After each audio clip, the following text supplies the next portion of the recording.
Olá, hoje nós falaremos sobre a coesão textual na redação, mais especificamente na redação do Enem. Então nós falaremos do que é necessário para a gente ter uma boa redação, sobretudo na competência 4. Então a competência 4 exige que o candidato demonstre conhecimento dos mecanismos linguísticos necessários para a construção da argumentação. Então ele precisa ter no texto o encadeamento textual, organizar os parágrafos, ter uma boa estruturação dos parágrafos, estruturação dos períodos dentro dos parágrafos e a referenciação no processo de coesão textual. Vamos ver então aqui um trecho, gente. Eu peguei essa redação aqui, nota 1000, da Mariana, e eu retirei os mecanismos de coesão textual, para você ver como fica estranho um texto sem os mecanismos de coesão. Então olha como é que fica o texto. Na antiga Esparta, crianças com deficiência eram assassinadas, não poderiam ser guerreiras, profissão mais valorizada da época.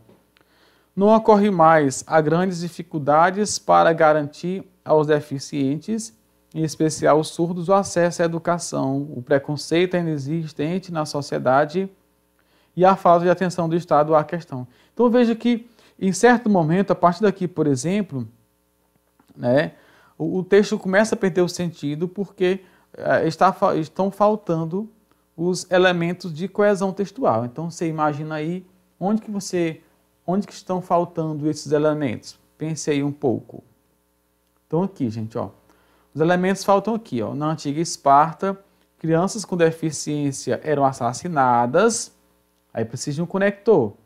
Não poderiam ser guerreiras, profissão mais valorizada na época. Aí precisa de um elemento aí. Não ocorre mais. Há grandes dificuldades para garantir aos deficientes. Então precisa, em especial o surdo, essa educação, o preconceito. Então aqui é todo, o contexto precisa de elementos de coesão textual. Vamos ver quais são esses elementos. O primeiro aspecto olha aí, a explicação. Na antiga Esparta, crianças com deficiência eram assassinadas, pois... Aqui é uma ideia de explicação, gente. Ó, aqui pode ser pois, porque, já que, porquanto, não poderiam ser guerreiras, profissão mais valorizada na época. Olha o que é que ela usa agora. Na contemporaneidade. Por quê? Porque ela faz um contraste, o que acontecia na antiga Esparta e o que acontece na atualidade, que é um argumento de alusão histórica. Ela faz aqui uma alusão histórica e faz o contraste de alusão histórica, o contraponto, antigamente e na atualidade. O que poderia ser? Na atualidade, poderia ser hoje, poderia ser odiernamente, tá? Na contemporaneidade, tal barbárie não ocorre mais. Olha, que tal barbárie? Aquilo que ela já disse lá, gente, ó, o assassinato de criança. Então aqui é uma coesão textual por referenciação ou por remissão, em que ela remete ao elemento que já foi citado anteriormente. Então, já imaginou se não fosse isso, ela teria que dizer: na contemporaneidade, crianças com deficiência não são mais assassinadas. Olha aí, gente. Então, ela teria que repetir todo esse termo aqui, não ficaria muito legal, tá? Então, ela coloca aqui tal barbárie, ela refere-se a isso, usa aqui um sinônimo. Não ocorre mais. Porém, olha aí, a ideia de oposição. Não ocorre, porém, os deficientes têm dificuldade. Então, aqui é o contraponto, oposição, o contraste, a diversidade. Aqui ela pode colocar o mas, porém, contudo, no entanto, entretanto, todavia, não obstante, apesar disso, tá? Então, porém, há grandes dificuldades para garantir aos deficientes, em especial os surdos, o acesso à educação. Tá, gente? Agora, ela vai explicar por que isso acontece. Então, quais são as causas disso? Está aqui. Devido ao preconceito ainda existente na sociedade e a falta de atenção do Estado. Então, aqui ela vai usar a ideia de causa. Então, aqui é como se ela dissesse: por causa do preconceito ainda existente na sociedade. Tá? Então, fica aí um texto muito bem elaborado. Aqui o argumento, o parágrafo de desenvolvimento dela, o primeiro argumento.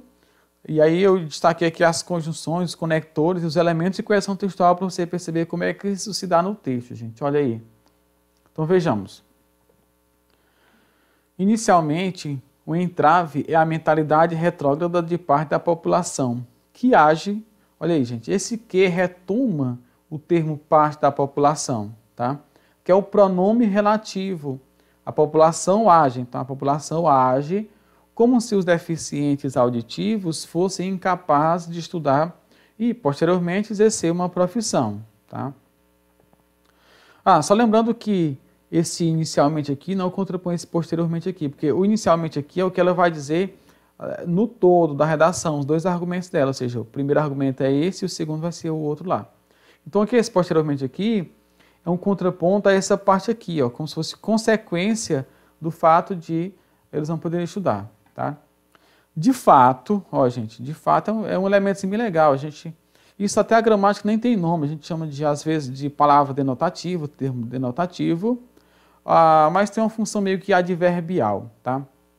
De fato, tal atitude, olha, que atitude é essa? A atitude da população de agir como se os deficientes fossem incapazes, tá? De fato, tal atitude se relaciona com o conceito de banalidade do mal trazido pela socióloga Hannah Arendt. Qual que é o conceito? O conceito é o seguinte: quando uma atitude agressiva ocorre constantemente, as pessoas param de vê-la como errado. Olha aí o termo quando, né?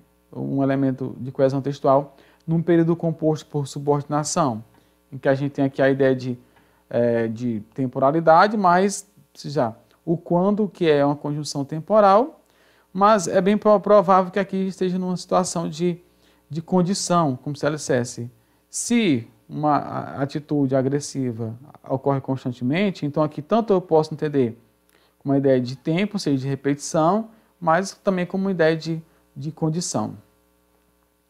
Exemplo disso, olha disso o quê? Disso que ela acabou de citar aqui, gente, retoma a frase anteriormente. Exemplo disso é a discriminação contra os surdos nas escolas e faculdades, seja por olhares maldosos ou pela falta de recursos para garantir seu aprendizado.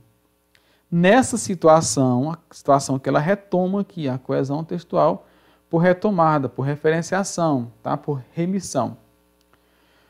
O medo do preconceito, que pode ser praticado mesmo pelos educadores, possivelmente leva à desistência do estudo, mantendo o deficiente à margem dos seus direitos.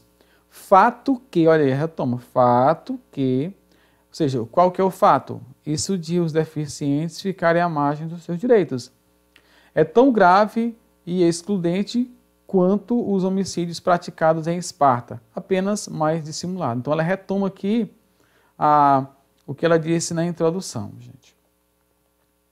Olha o segundo parágrafo de desenvolvimento dela, que é o terceiro parágrafo da redação. Aqui eu quero chamar a atenção para um aspecto, gente, ó. Para que haja nota máxima na competência 4 da redação do Enem, que é a coesão textual, vamos resumir assim, é preciso que haja um momento de coesão, que essa coesão seja interparagráfica e intraparagráfica, ou seja, é preciso que haja a coesão aqui, olha gente, dentro do parágrafo, entre os períodos, com retomada, com ligação, com conexão, e é preciso que haja a coesão interparagráfica, ou seja, ligando um parágrafo ao outro. Então, o que é que você tem que observar? Se ela fez a opção, olha aqui na introdução, ela fez a introdução por duas causas, olha aqui, o preconceito e a falta de atenção do Estado. Tá? Então, esse I aqui, a causa 1 é o preconceito da sociedade, a causa 2 é a falta de atenção do Estado. Tá? Então, aqui, ela deixou claro que ela vai ter dois argumentos, tá? E um continua o outro. Por isso que ela começa isso aqui com o outro, porque dá, né, continuidade ao que ela disse anteriormente. Aqui poderia ser, além disso, outro fator, além do mais, né, ademais, outro sim, estão usando muito outro sim. Outro desafio enfrentado pelos portadores de deficiência auditiva é a inobservância estatal, uma vez que, olha aí, explicação, né? Visto que, já que, uma vez que, na medida em que, tá? O governo nem sempre cobra das instituições de ensino a existência de aulas especializadas para esse grupo, ministradas em Libras, além da avaliação do português escrito como segunda língua. De acordo com, olha aí, gente, com Habermas, ou seja, a conformidade, de acordo com, conforme, consoante, segundo, tá? Incluir não é só trazer para perto, mas também respeitar e crescer junto com o outro. Olha aí a ideia de continuação, né, de adição. Tem dois elementos aqui.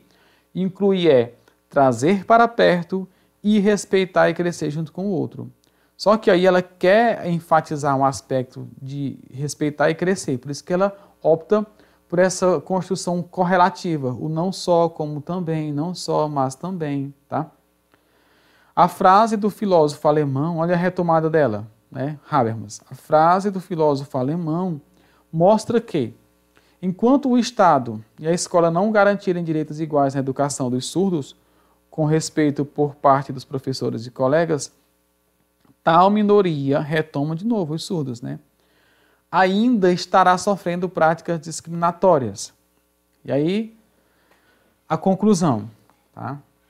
Claro que opta-se aqui pelo elemento conclusivo, né? Quais são os principais elementos conclusivos? Portanto, por isso, assim sendo, diante disso, diante do exposto, dado isso, dessa forma, dessa maneira, né?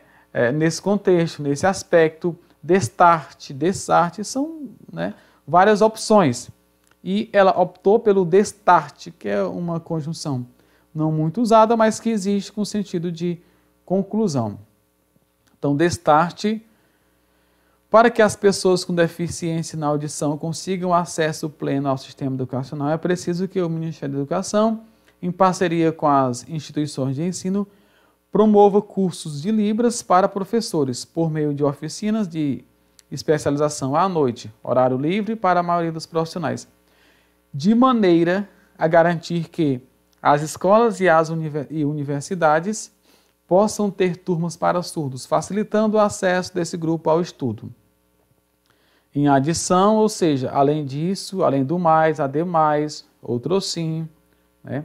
Em adição, o Estado deve divulgar propagandas institucionais ratificando a importância do respeito aos deficientes auditivos, com postagem nas redes sociais, para que a discriminação dessa minoria seja reduzida, levando a maior inclusão. Então, essa é a coesão textual. Quais são as nossas recomendações? Substituição de termos por pronomes pessoais, possessivos e tal, né, quando você puder fazer isso. Substituição por sinônimos, hipônimos, hiperônimos ou expressões resumitivas. Sinônimo você sabe o que é. Hipônimo e hiperônimo é uma relação de hierarquia, em que o hiperônimo tem uma relação de mais abrangência e o hipônimo de menos abrangência. Então, por exemplo, eu digo assim, o Brasil é um país assim, assim, assado, tá? Aí eu digo assim, o Brasil é o hipônimo, país é hiperônimo, gente, tá? Então, nessa relação, hiperônimo é país e hipônimo é Brasil. Só um exemplo, tá? E expressões resumitivas, como isso, tá? Esse aspecto, tudo isso, são expressões que são cartas na manga, muito, muito boas de serem usadas. E a substituição de substantivos e verbos e fragmentos por textos, por conectores, gente, aí, que retomem a ideia. Aqui é preciso que tenha relação lógico-semântica, tá? E a omissão de termos que podem facilmente ser identificados na construção ou que já foram citados, tá? Então você precisa evitar sequência apenas justaposta, ou seja, sem os conectores, sem conjunções, sem pronomes, apenas ligar. Você precisa evitar a ausência de parágrafos, precisa evitar conector que não estabeleça relação lógica com a construção. Então, por exemplo, se há uma ideia de oposição, de contraste, a sua opção é numa construção coordenada é: mas, porém, contudo, no entanto, entretanto, todavia, não obstante, apesar disso, mesmo assim.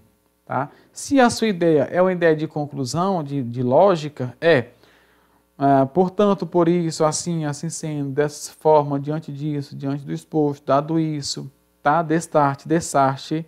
Então, você precisa saber dos conectores que têm relação lógica. E aqui, o assunto gramatical que a gente recomenda é exatamente esse, que estude preposição, conjunção, pronomes e advérbios, tá, gente? E evite a repetição ou substituição inadequada, tá? Então, se você puder usar pronomes, advérbios e artigos em vez de fazer a repetição, que o faça, tudo bem? Então, são as recomendações na coesão textual, gente. Então, a ideia básica é essa de coesão textual, é a competência 4 da redação do Enem. Lembre-se de que cada competência vale 200 pontos, gente. E aí 200 pontos você não vai ter muita ligação com o tema da redação, apenas com questões gramaticais mesmo. Então, é preciso que se tenha atenção, porque isso pode realmente fazer a diferença. Então, aí o nosso muito obrigado. Essa é a ideia de coesão textual, competência 4 da redação do Enem. E estude esses conteúdos gramaticais, mas sempre no texto. Não adianta você ficar estudando essas coisas se não consegue empregar ou entender no texto, gente, tá bom? Muito obrigado, até a próxima.